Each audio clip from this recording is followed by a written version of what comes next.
Hello friends, in this video we are going to see an excellent French game between Toulouse and David Bronstein, Soviet champion for 2 years in 1948 and 49. He represented USSR in many Olympiads. In 1951 he played against Botvinnik as a challenger for World Championship. The score after 24 games was 12-12, a tie. But Botvinnik was able to keep his crown because of the rule that in case of tie, the world champion retains the title. So in the French defense, actually, d4 and e5 squares are very important for both the players, that is white and black. Here, white's failure to control the d4 square leads to his downfall. Now we will move on to the game. Toulouse played e4 and Bronstein replied with e6, d4, d5, nd2, c5, c into e into d5, e into d5, nf3, c4. This is slightly a premature move here. Knight to c6 or knight to f6 or the normal move here. So white played bishop e2, but a better option here is to play b3 to challenge immediately the c4 pawn. So after be2, nc6 castles bishop to d6, c3, ng e7, rook to e1, black castles, knight to f1. Now comes b5, threatening to play on the queen side with a5 and b4. So bishop to g5. Now b4. White's rather slow development helps black to take the initiative. So now white played e5, bishop into e5, d into e5, bc3, bc3, bishop to e6, bishop to f3, h6, bishop into e7, queen into e7, queen d2. So white wants to support the e pawn with pieces only. Suppose he plans to support the e pawn with pawn, he can play bishop to g3 and bishop g2 and f4. But this plan would put white in a serious trouble. So we will see if white defends with e4, what will happen. So after g3, rook to b8, bishop to g2, rook f d8, f4. Now queen c5, check, knight to e3. Now comes d4. So this is a clear advantage for black. Suppose if he moves the kings to h1, then also d4, c into d4, rook into d4, queen a4, bishop d5. So this position is a clear winning for black actually. So now we will move on to the game position. He plays queen to d2 here. So after queen d2, black plays. So after queen d2, black plays rook a b8. Now rook a d1, rook f d8, rook to e2, queen c7, queen to e3, rook to d7, queen f4, rook b d8.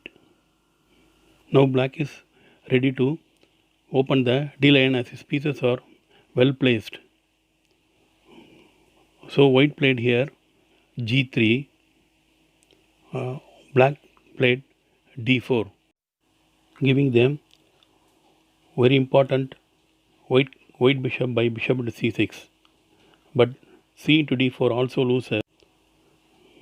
So after C into D4, black can play rook into D4. If rook into D4, then knight into D4.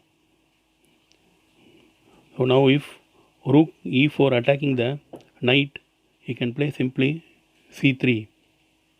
Knight to E3, then G5 attacking the queen, queen to F6. Now knight into F3 is check. So queen into F3. Now queen B7 pinning the rook. So if king to G2, then rook to D3 pinning the knight also.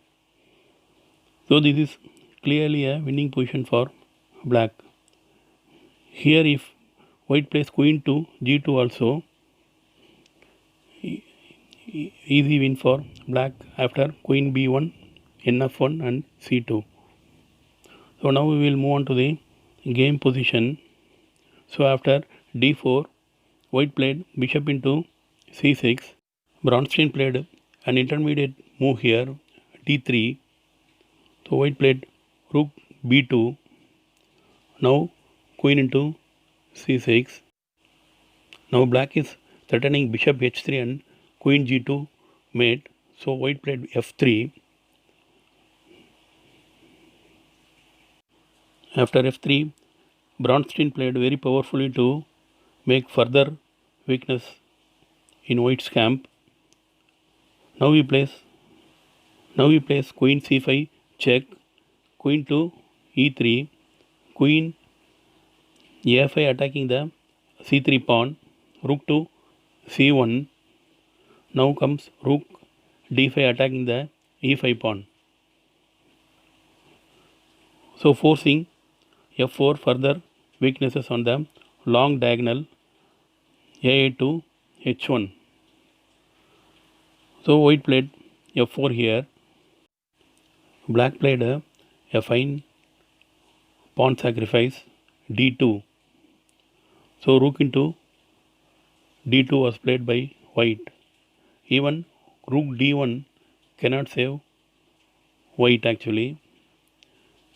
So if rook D1, we will see the analysis now. So after rook D1, black can play rook to D3 attacking the queen. White can play rook B D2 because he can get two rooks for queen, but queen into C3 is there.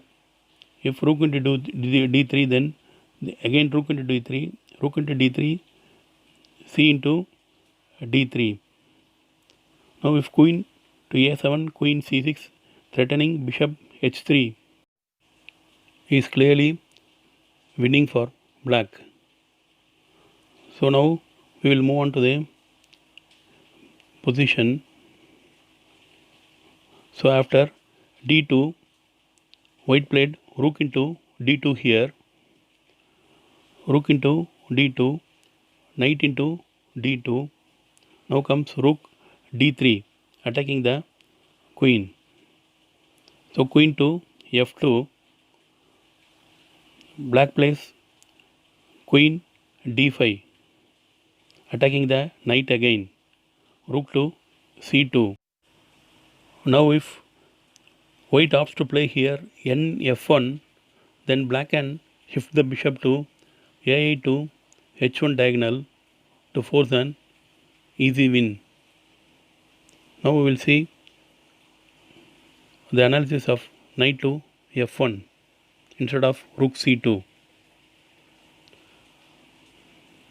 So after knight F1, bishop to C8, queen G2, queen C5 check, again queen F2, queen C6, again queen G2. Now comes rook f3.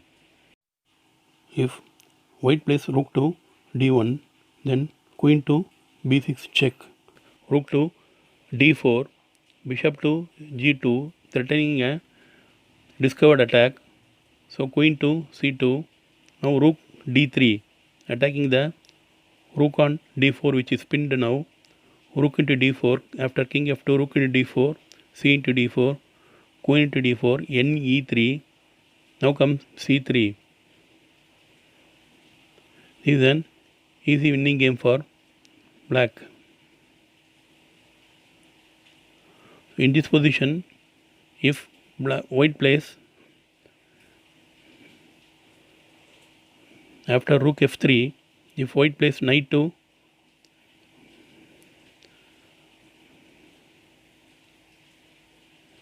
d2, attacking the rook, black can play queen to b6 check, king h1, then rook to d3, which also gives a clear winning position. Now bishop b7 is also threatened. So now coming to the game position after rook to c2, black played bishop to h3, white played queen e2, allowing a tactical move here. But white has no good move here with pieces. He can play some waiting moves with pawns only. So suppose he plays a3, then queen to b7.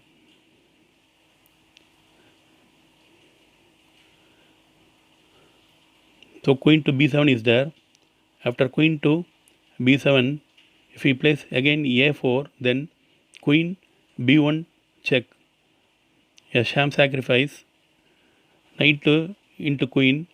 Now rook d1 check, queen e1 is forced, rook into e1 check, and then rook into b1 wins a piece easily. Moving to the actual game, after white plays queen e2, black played rook e3.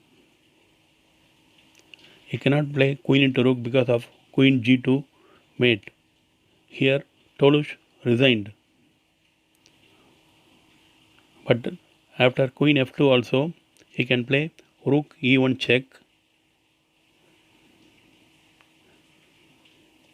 So after queen f2, he can play rook e1 check, knight to f1, rook into f1, queen into f1, bishop into f1, king into f1, queen d1 check, and wins the rook also. Thank you for watching.